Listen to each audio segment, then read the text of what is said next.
This morning, isang controversial verse na naman o verses ang pag-uusapan natin. And itong mga verses na to, kapag binasa mo using a legalistic lens, maiisip mo, hindi sapat ang pananampalataya para maligtas. O kaya naman, naligtas ka, kaya lang dahil kinulang ka sa gawa, kinapos sa gawa, hindi ka rin maliligtas o nawala ang kaligtasan. Okay? May idea na ba kayo kung ano yung tinutukoy ko na hindi sapat ang manampalataya ka lang para maligtas? Do you have any idea ano yung verse na pag-uusapan natin? Wala? Alam niyo yan. Ito sabi ni James. Sa verse 14 ng chapter 2 tsaka verse 24, pinagsama natin. Itong sabi niya, "What does it profit, my brethren, if someone says he has faith, but does not have works? Can faith save him?" Sa verse 24, "You see then that a man is justified by works, and not by faith only."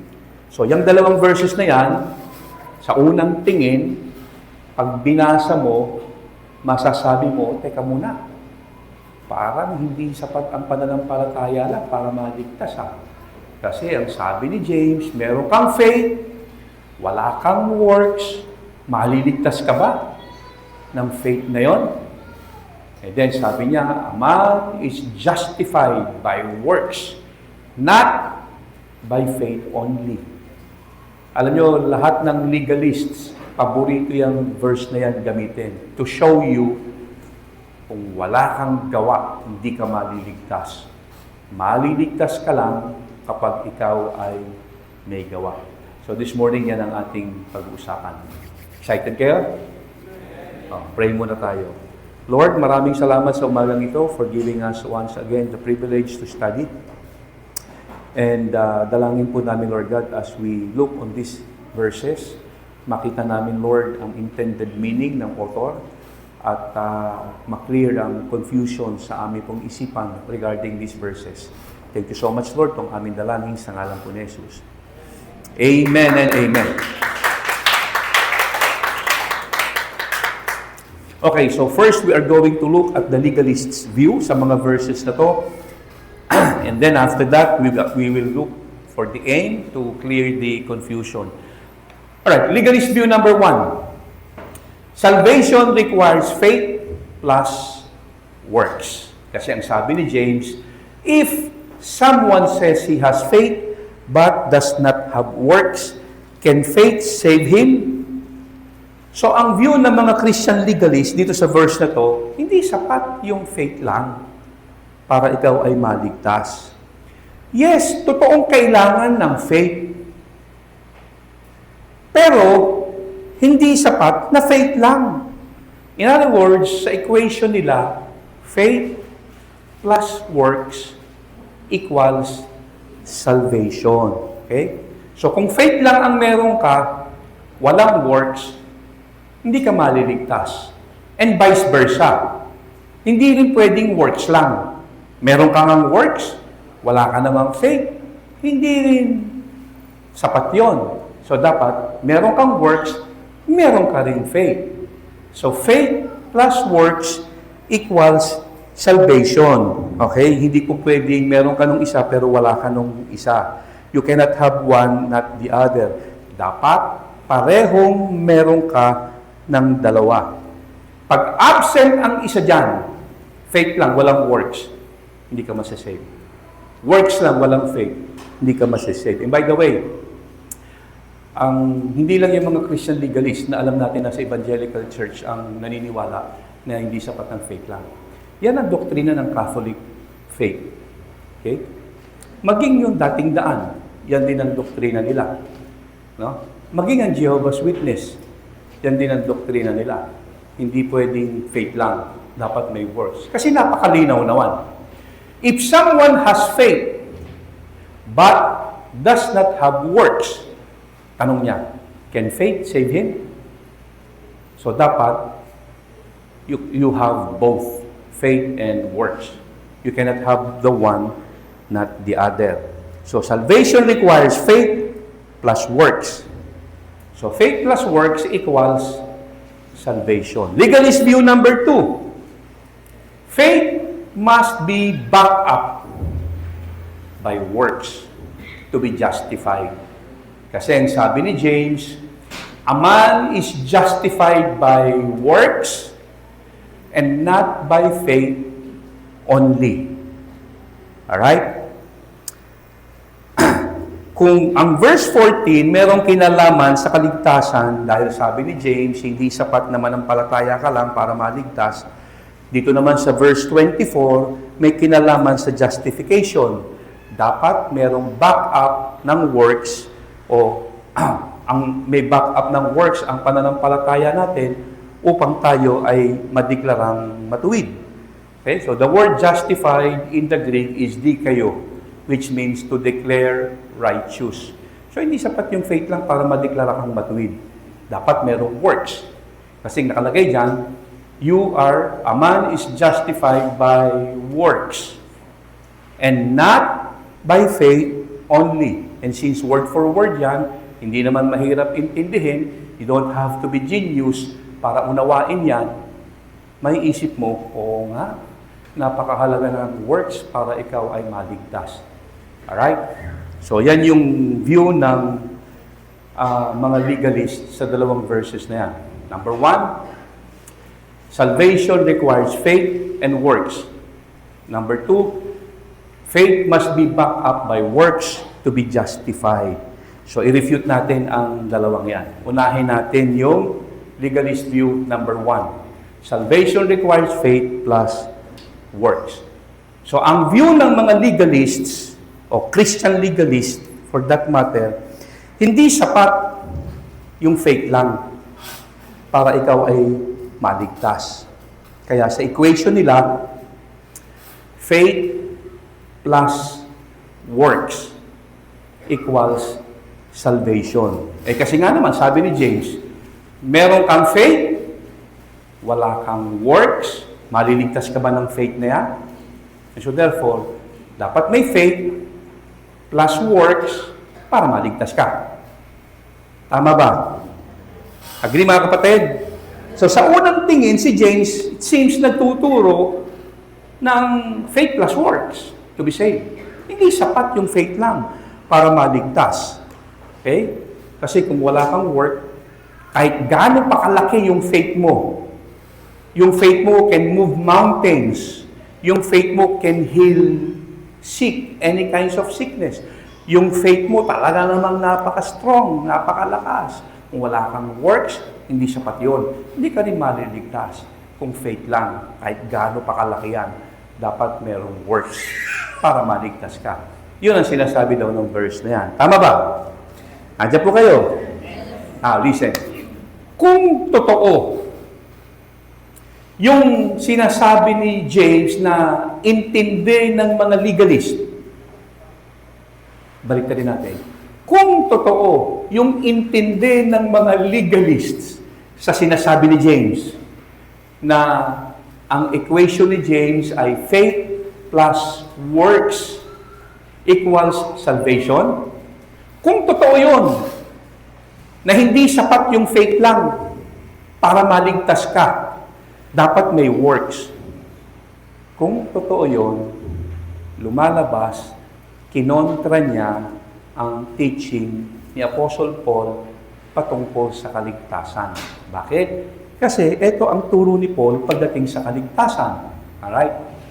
For it is by grace you have been saved through faith, and this is not from yourselves, it is the gift of God, not by works, so that no one can boast. Malinaw dito, binigyan ni Paul ng emphasis na ang kaligtasan natin is only by grace. Sabi nito, it is by grace you have been saved. Past tense po yan. Through faith. Isa-isahin natin saglit ito, although madalas yun na itong marinig sa akin. Tayo daw ay na-saved by grace. What is grace? Unmerited or undeserved kindness of God. In other words, you receive what you don't deserve. Kapag ka deserving mo ang isang bagay, hindi grace yun. Tama? Reward yun. Kung ikaw ay nagtatrabaho, araw-araw gigising sa umaga, papasok sa trabaho, araw-araw ganun ang ginagawa mo, gigising sa umaga, papasok sa trabaho, naghihirap kang maghanap buhay, pagtungtong ng akinsit katapusan, binigyan ka ng sweldo, hindi po grace yun. Anong tawag doon? Reward. Kay sweldo. Pero kung ikaw, wala kang ginagawa, tambay-tambay ka lang, pa-YouTube ka lang, pa-Netflix ka lang, pagtungtong ng akinsit katapusan, binigyan ka ng sweldo, yun ang grace. Bakit? You don't deserve it. Tama? And according to James, ang kaligtasan natin is only by grace. Hindi natin deserve. Tapos, natanggap natin siya through faith. Faith lang yung ating naging participation kung bakit tayo naligtas. And then, binigyan din niya. This is not from yourselves. In other words, you cannot take credit for it. Tapos, binigyan linaw niya, it is a gift. What is a gift? Oh, walang bayad. Libre. And then, ito yung mabigat. Not by works. Para daw ano? So that no one can boast. Para walang magmayabang. Si Paul, ang itinuro niya, ang kaligtasan is only by faith. Malinaw? Naligtas ka sa biyaya ng Diyos sa pamamagitan ng pananampalataya. Sumampalataya ka, naligtas ka. Ngayon, kung totoo yung sinasabi ng legalists, no, na according sa kanila, ang sinasabi ni James, hindi sapat yung faith lang para ikaw ay maligtas, dapat may works, malinaw na kinokontra ni James si Paul. Kasi sabi ni Paul, tayo naligtas through faith, not by works. Malinaw na nagkokontra. Tama ba? Lumalabas, ang equation ni Apostle Paul sa kaligtasan is faith minus works equals salvation. Now, balikan natin si James.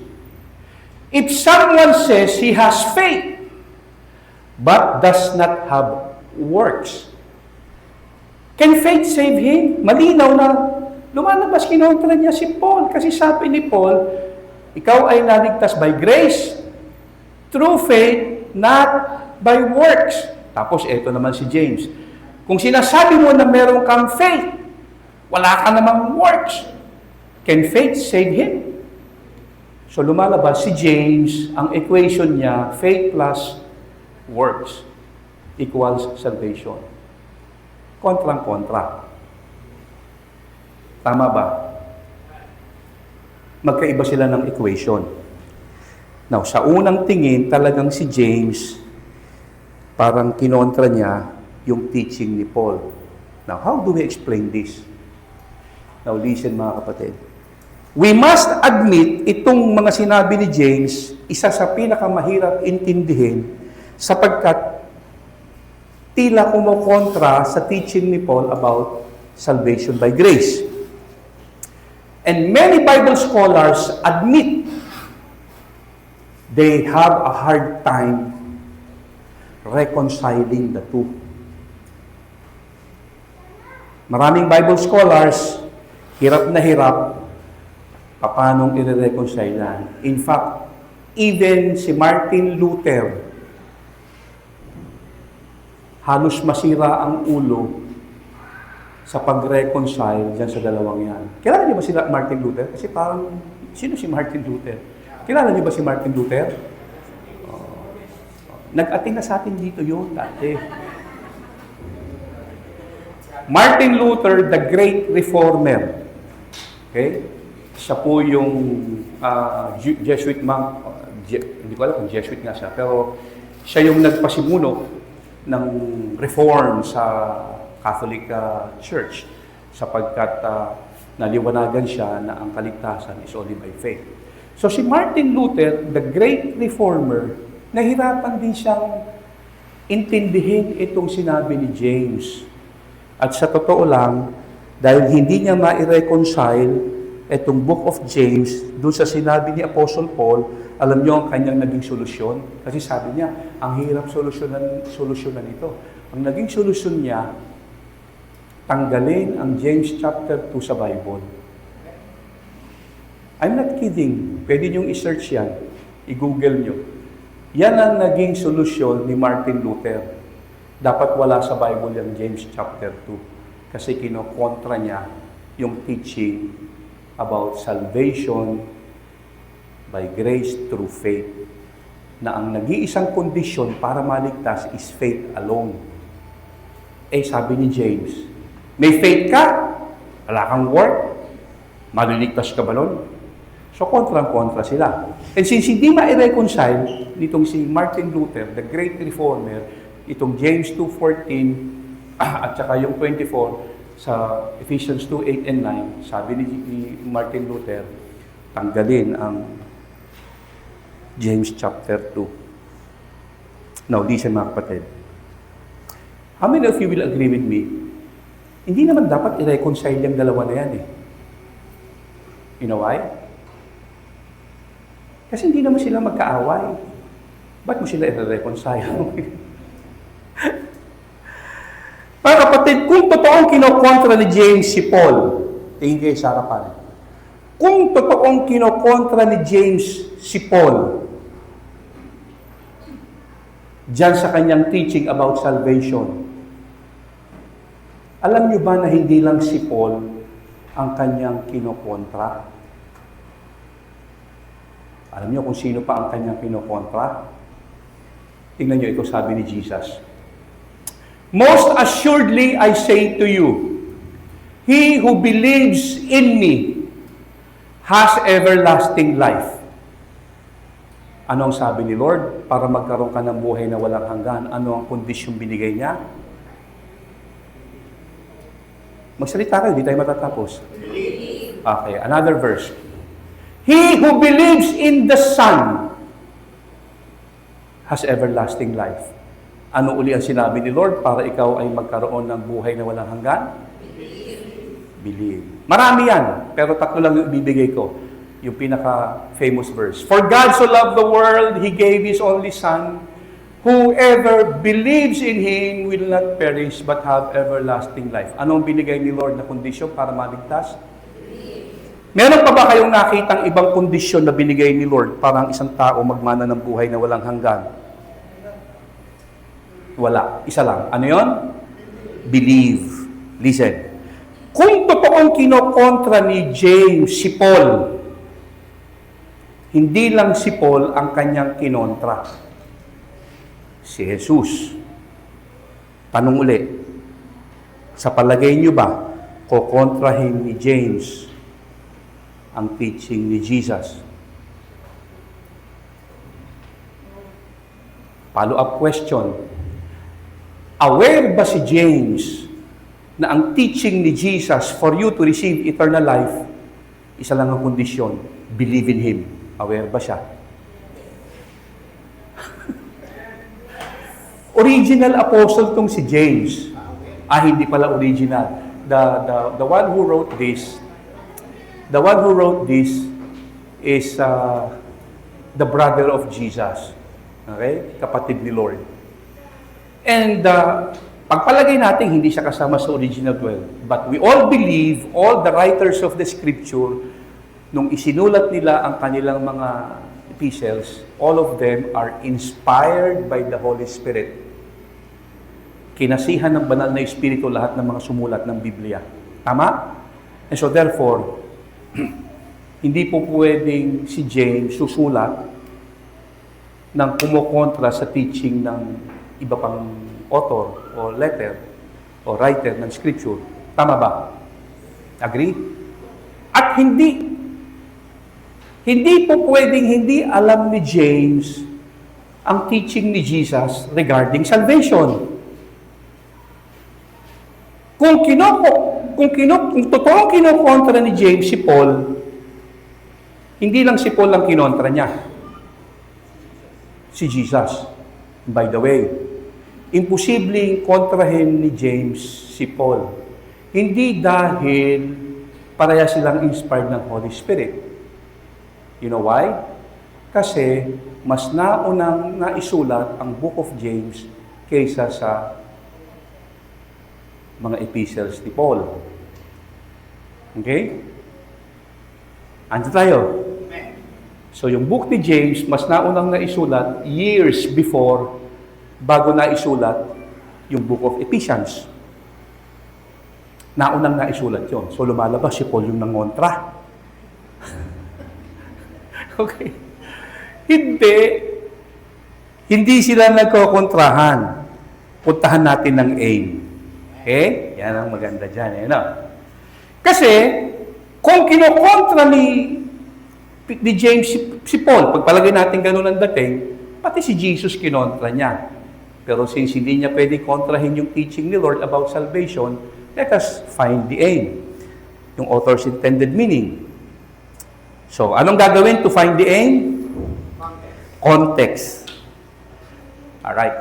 Basahin natin yung context. Verse 14. Ito yung naunang sinabi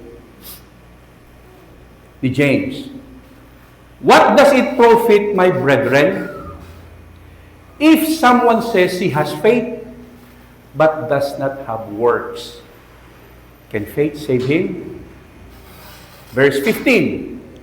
If a brother or sister is naked and destitute of daily food, and one of you says to them, depart in peace, be warm and filled, but you do not give them the things which are needed for the body, what does it profit? Thus also, faith by itself, if it does not have works, is dead. Tingin kayo sa harapan. Ang pinagmulan, sabi ni James, may faith ka, wala kang works, can faith save you? Ang dating, para bang ang topic niya patungkol sa kaligtasan. Now, matapos niyang banggitin ng verse 14, meron ba kayong nabasa sa mga sumunod na verses na si James ay nagbanggit patungkol sa heaven, patungkol sa forgiveness, patungkol sa eternal life, o patungkol sa mga bagay na merong kinalaman sa kaligtasan? Meron ba? Sumagot kayo, di tayo matatapos. Obviously, wala. After sabihin ni James in verse 14, meron kang faith, pero wala ka namang works, nagbigay siya ng ilustrasyon. Ano yung ilustrasyon binigay niya? Tungkol sa mga kapatiran na nangangailangan. Tama? Andiyan po tayo. And by the way, inumpisahan niya ang verse 14 sa salitang may kinalaman sa profit. Everybody say profit. Profit. Louder please. Profit. Inulit niya pa yan uli sa verse 16. Sabi niya, one of you says to them, depart in peace, be warm, be filled, but you did not give them the things they need. What does it profit? Again, say with me, profit. Profit. Ano ba ibig sabihin ng profit? Tubo? Tubo daw. Mga isip negosyante itong mga kausap ko rito Okay, yun pa yung isang magandang salita. Pakinabang. Alright? Bukod sa kita, okay? Alisin niyo muna yung utak negosyo. Bukod sa kita, another term for the word profit is pakinabang. Okay? So, ang sabi ni James dito, sa kanyang mga binanggit, kung may mga kapatirang nangangailangan, pero hindi ka nagbigay ng tulong, alam nyo, sa totoo lang, itong kapansin-pansin sa karamihang churches. May mga kapatid na nakikita mo malungkot. Darating simbahan, gulog-gulogo. Kakamustahin mo ngayon, sister. Parang ang bigat-bigat ng dalahin mo ah. Oo, sister. Kasi, dami kong utang, sister. Nape-pressure na ako. Napakaraming naniningil sa akin. At hindi lang yun, sister. Nawalan pa ako ng trabaho. Yung anak ko nga, hindi ko alam kung saan ako kukuha ng pambili ng gatas ngayon eh. Hindi ko na nga alam, sister, kung ano nga, nahihirapan ako mag-worship kasi talagang ang dami kong problema. Kasi ikaw naman, bagong sweldo, o kaya naman, well-off ka, karamihan ito sasabihin, sister, hindi ka pababayaan ni Lord. God is good. Tibayan mo ang loob mo, huwag kang bibitiw, manampalataya ka kay Lord. Alika, sister, pagpipray kita. Lord, ibigay mo lahat ng pangangailangan ni sister. We claim, Lord, lahat ng kanyang trabaho, bigay mo sa kanya, Lord. Yung mga utang mabayaran, Lord. In Jesus' name, we claim, Lord, ang pagpapala mo, bumuo sa kanya. Amen and amen. Sister, God bless you, ha? God bless you. Nangyari? Yun yung sinasabi ni James. Maraming kapatiran sa church ang ganon. Pero syempre wala sa Grace Life yan. Wala niyan dito. Absent sila. No? Andiyan kayo.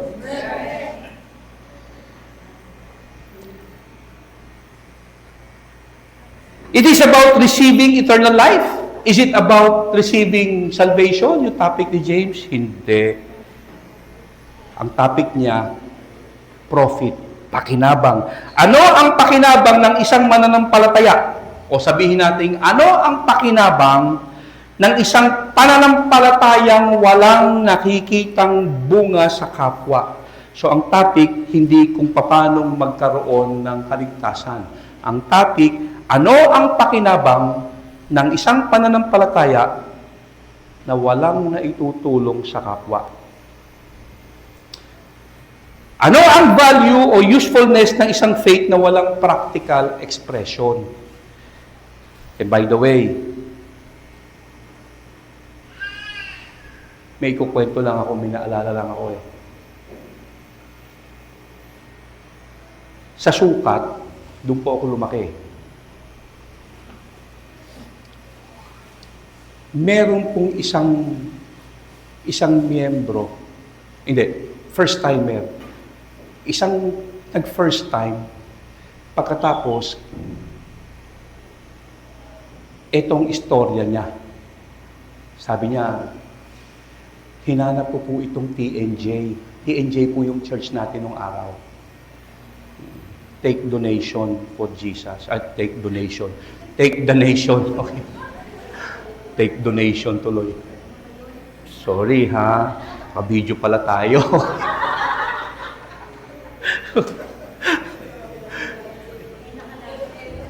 Hindi naman naka-live. I-edit ko na lang. Etong testimony niya, hinanap ko talaga itong church ninyo. Taga saan po kayo? Taga Bisaya po ako. Talaga? Opo. Nag-first time po ako sa TNJ din.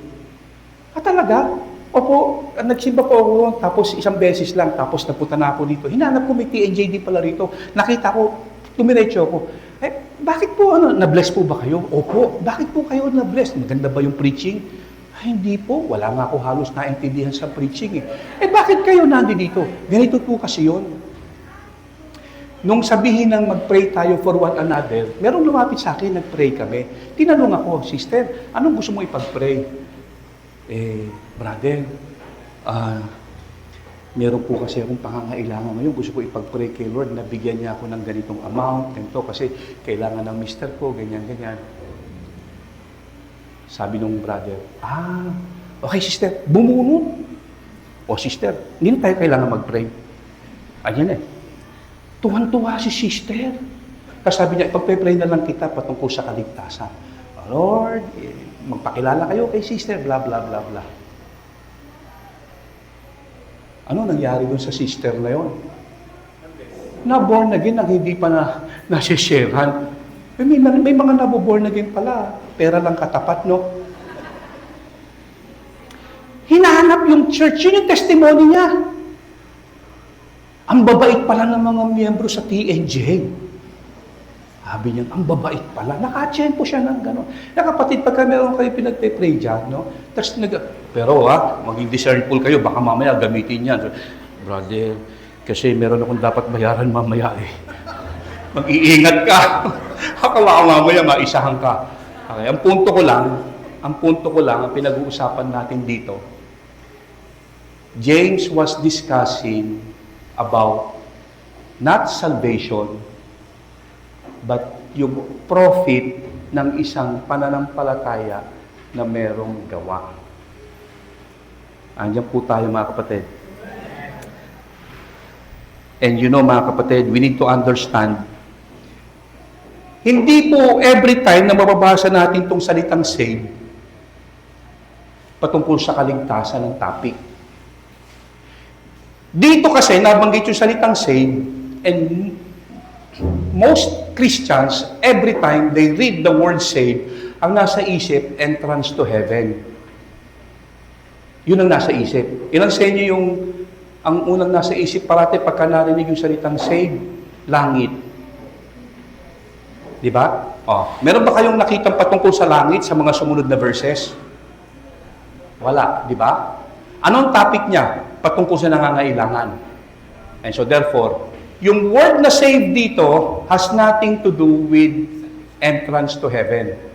Sapagkat yung word na save in the Greek is sozo. Everybody say sozo. Ang word na sozo has a variety of meaning. It depends doon sa context. And of course, ang primary meaning may kinalaman sa eternal salvation. Yung binasa natin kanina, Ephesians chapter 2 verse 8. Ano sabi ni Paul?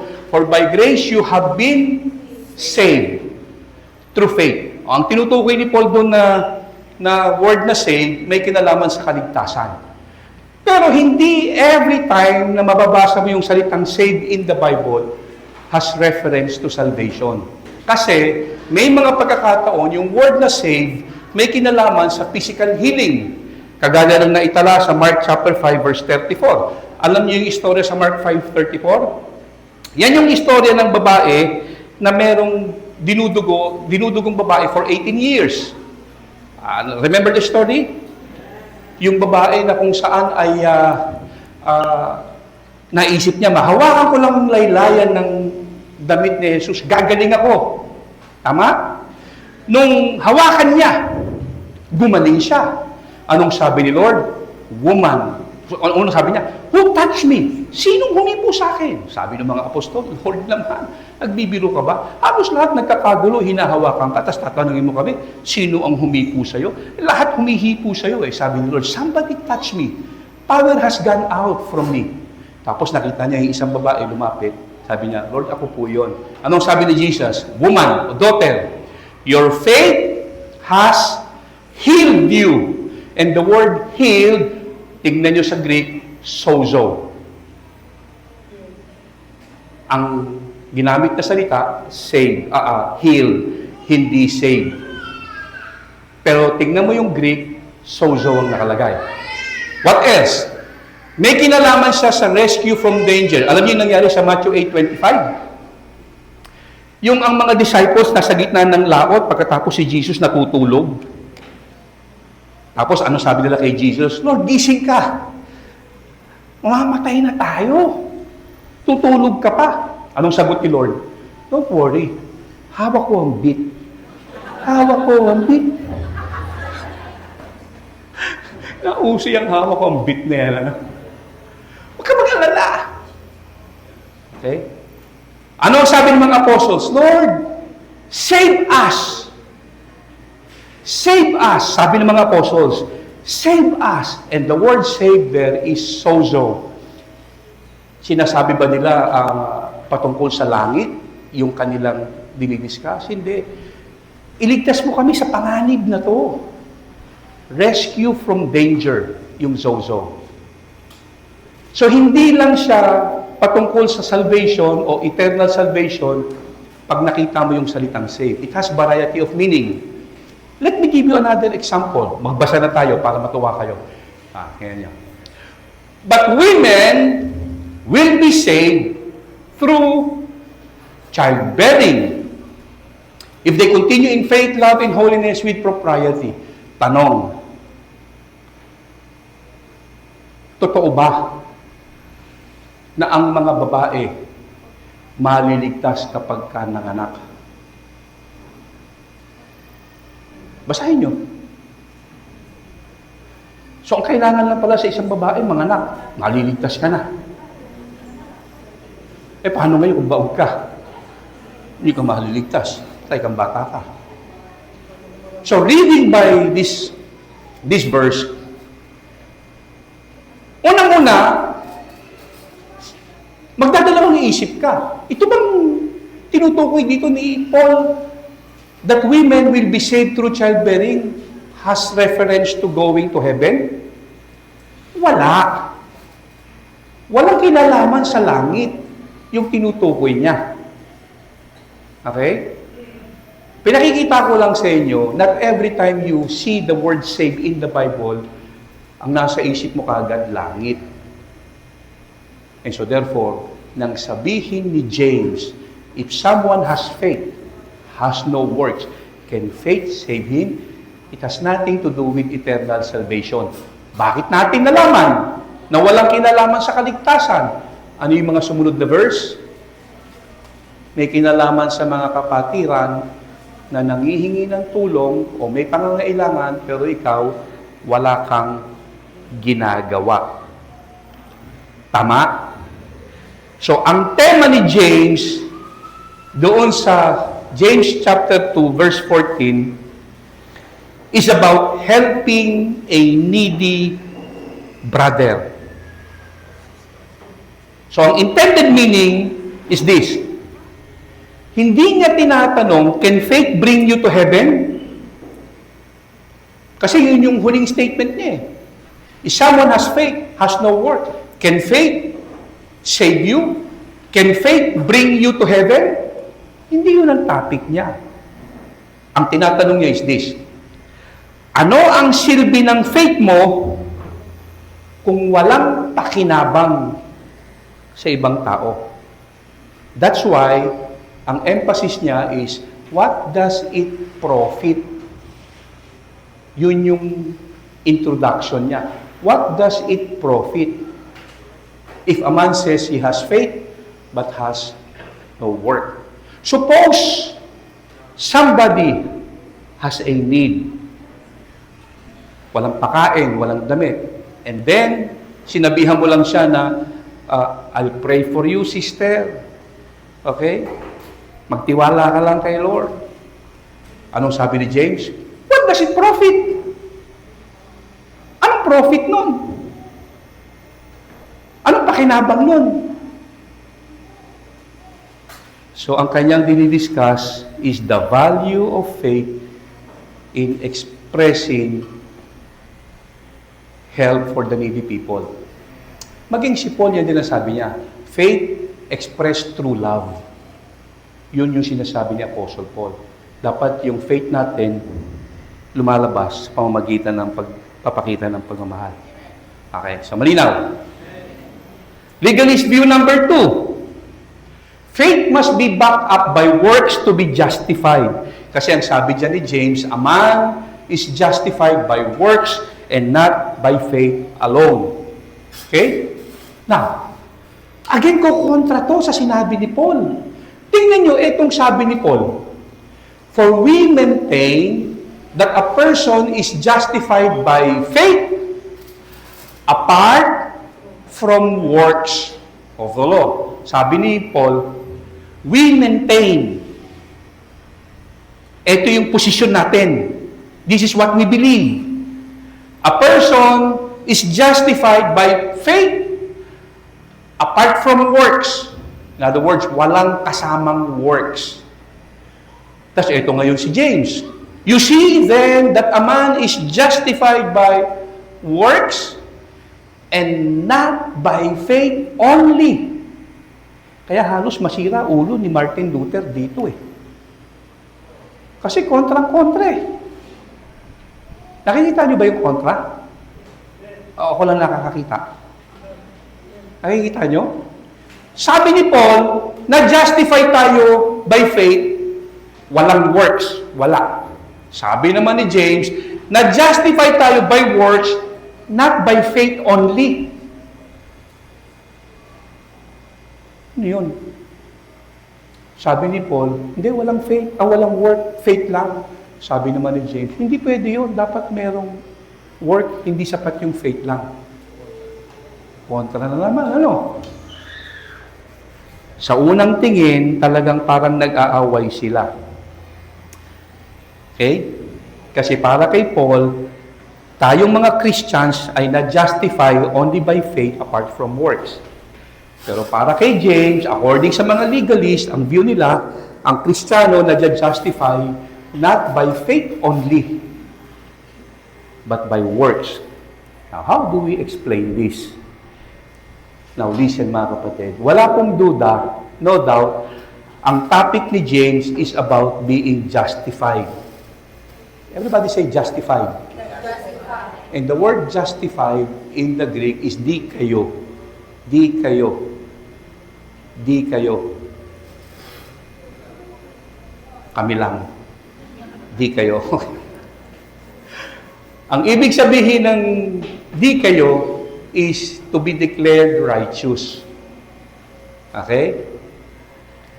Now, since ang teaching ni Apostle Paul about justification is walang works, apart from works, and we all know, hindi naman po pwedeng nagkokontrahan sila ni James sapagkat both of them, as I've said earlier, ay nagsulat inspired by the Holy Spirit. So, could it be that Paul and James are using the word justified in two different senses? Yes. Yun lang ang nag-iisang explanation. It was very possible, ginamit nila yung salitang justified parehas sa magkaibang ibig kahulugan. So, James and Paul used the word justified in two different senses. Si Paul, he was talking about how a sinner is declared righteous before God. Let me repeat that. Nang sabihin ni Paul, we maintain a person is justified apart from the law. Ang tinutukoy niyang justification is before God. Okay? Pinaliwanag ni Paul, paano tayong magiging righteous sa harapan ng Diyos. At ang sabi niya, it's only by faith. No additional work para ikaw ay madeklarang matuwid. Abraham believed God and it was credited to him for righteousness. Walang additional work para ikaw ay madeclare na matuwid. Only by faith. Si James naman, on the other hand, since he was also discussing justification, and as I've said, is it very possible they were talking justification in two different senses. So si James naman, on the other hand, I believe, he was talking about how a believer's faith is demonstrated before men. Yun ang dinidiscuss ni James. Kung paano yung pananampalataya mo may ipapakita sa tao sa pamamagitan ng gawa. So ang dinidiscuss ni James is kung paano madideclare na righteous ang isang tao not before God, but before men. Si Paul naman, ang dinidiscuss niya is how to become righteous before God, not before men. Magkaiba. Now, let me prove that. Tingnan po natin ang context. Alright? Balikan natin. Sabi ni James sa verse 18, but someone will say, you have faith, I have deeds. Show me your faith without deeds, and I will show you my faith by my deeds. Look at what James said. Pakita mo sa akin yung faith mo sa pamamagitan ng iyong gawa. And I will show you. I will show you. Everybody say, I will show you. I will show you. James did not say, I will show God. Because God already knows kung ikaw ay righteous o hindi sa harapan niya. Sabi ni James, I will show you. Sino yung you? Kapwa-tao, kapwa-believer. Tama? Hindi niya sinabing, I will show God my faith, sapagkat hindi naman need yun. God already knows kung genuine ang faith natin. Ang tanong, listen, tingin kayo sa harapan. How can other people see our faith? Faith is invisible. Nakikita ba ng mga tao yung faith natin? So, how can people or other people see my faith? Answer, by what we do. Kasi ang faith invisible. Tama? So, James was not talking justification before God. Ang dinidiscuss ni James is how a believer o how a believer's faith is demonstrated before men. Paano natin makukumbinse yung mga tao sa paligid mo na tunay kang mananampalataya? Yun ang dinidiscuss ni James. So, walang contradiction between Paul and James.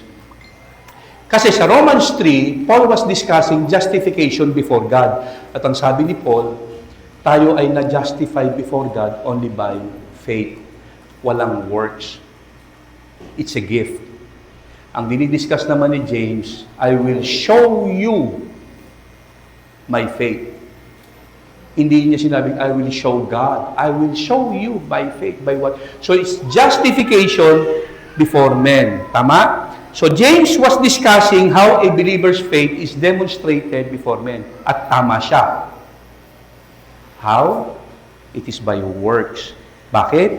Kasi hindi naman natin nakikita ang faith. Tama ba? So, para mapatunayang genuine ang faith sa ating kapwa believer at sa ating kapwa, it has to be seen by what we do. Tama ba mga kapatid? So, ang justification ni James, actually, a vindication before men. Malinaw? So si Paul, paano ako magiging righteous before God? Faith. Si James, paano ko may papakita ang faith ko sa kapwa ko? Before men. So hindi sila nagko-contradict. Tama? Agree mga kapatid? So si Paul before God, si James before men.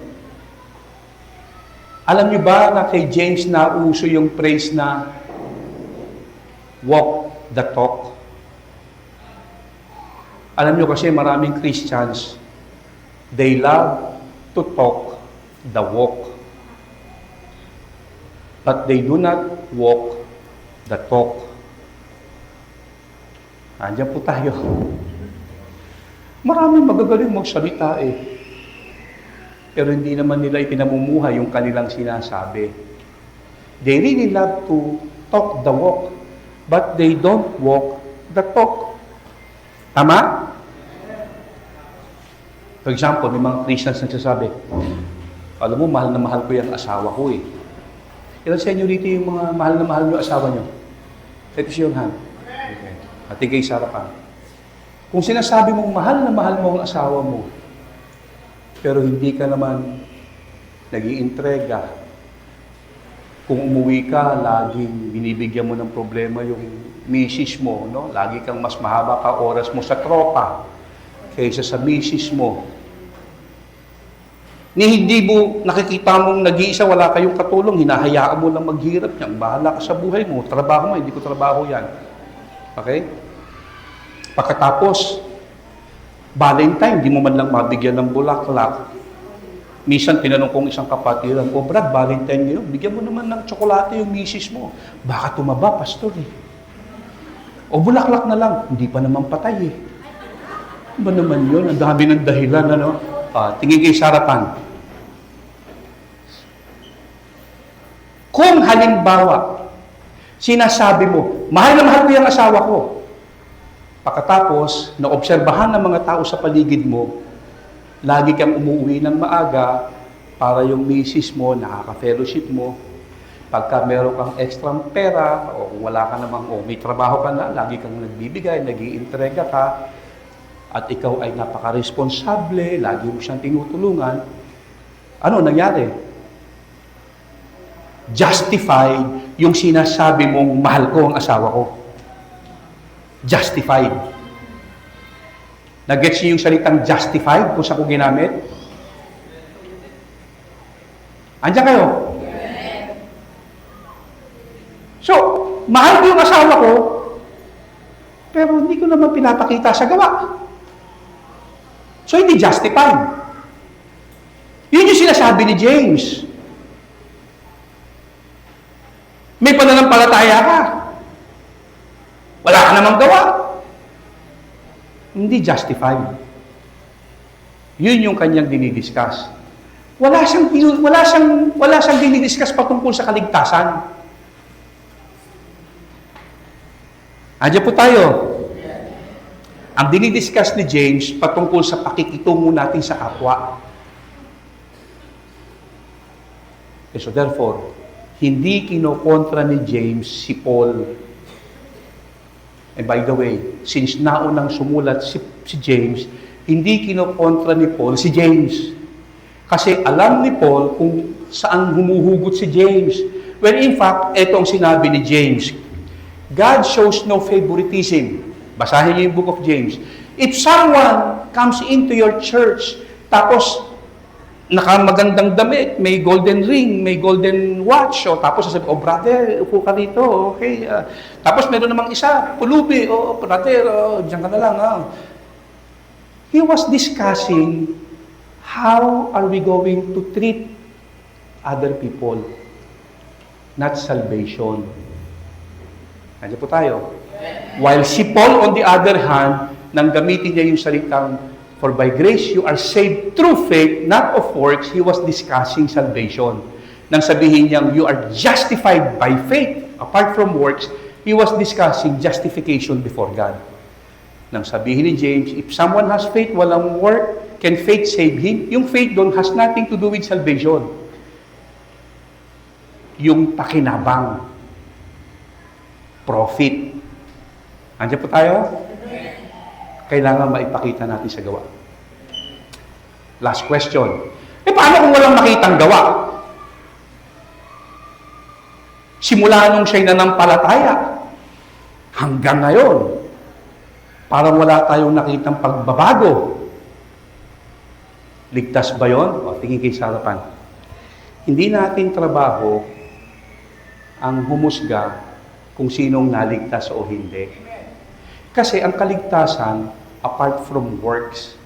Sabi ni Paul, naligtas ka by grace through faith. Kung genuine yung faith niyan, at talagang naligtas, kaya lang mahina yung pita ng laman, parating niyang napapagbigyan yung flesh niya. Kasi marami mga totoong Kristiyano na hanggang ngayon, hindi makagraduate sa sugal, hindi makagraduate sa ibang bisyo, chismis. Alam niyo ba, pinakamahirap na bisyo, chismis? Totoo yan, ang hirap gamutin yan. Agree kayo doon, bisyo yan? Bisyo po yan. Napakahirap gamutin yung sakit na yan, yung bisyo na yan. O ngayon, kung nanampalataya yan at wala tayong nakitang pagbabago, huwag mong pagdudahan agad kung siya ay ligtas o hindi. Kasi dalawa ang posible. Number one, baka naman talagang hindi na born again. Kaya wala tayong makitang bunga. Pangalawa, kung talagang na born again yan, wala tayong magagawa. Ligtas yan. Kasi ang kaligtasan, only by grace. What is grace? You receive what you don't deserve. Not by works.